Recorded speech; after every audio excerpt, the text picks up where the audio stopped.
चंद्रशेखर बिलवा कामत, चंद्रशेखर बिलवा कामत।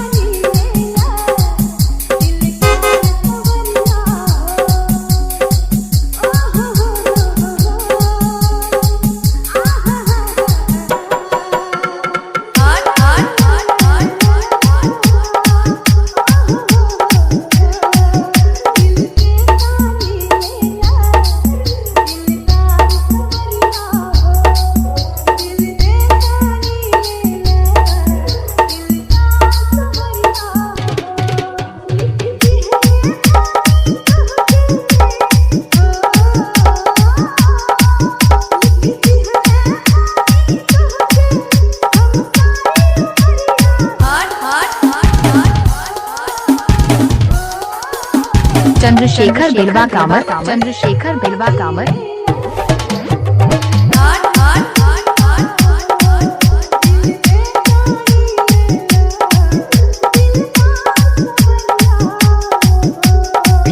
तेरे मैसेज का इंतजार करते रहना, तेरे मैसेज का इंतजार करते रहना। तेरे नाम से जब मेरे फोन की रिंग बजे तो साथ तो मेरा दिल का भी जोरों से गुजरो। जब भी तुम इन आंखों के सामने से ये नजरें तुम पर ही आके रुक जाना।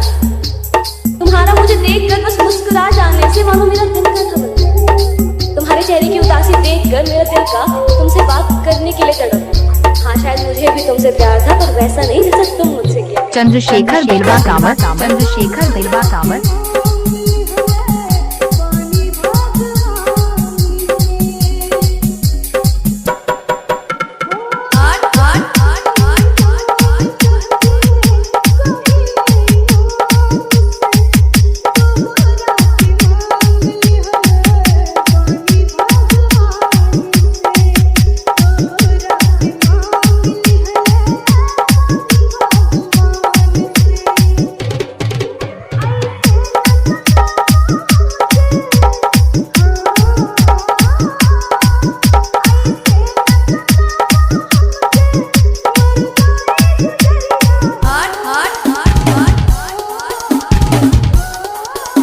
चंद्रशेखर बिलवा कामत, चंद्रशेखर बिलवा कामत।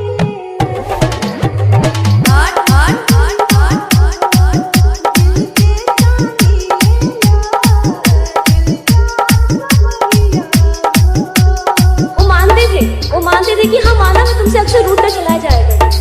हाँ माना मैं तुमसे अक्सर रूठ कर चला जाया करता हूँ क्योंकि मुझे तुम्हारा मनाने का तरीका बेहद पसंद है। अक्सर बेख्याली में मैं भी तुम्हारा ख्याल किया करता हूँ।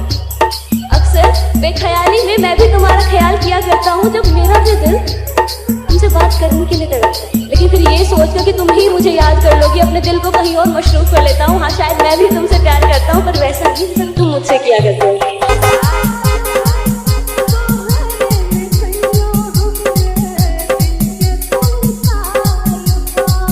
चंद्रशेखर बिलवा कामत, चंद्रशेखर बिलवा कामत।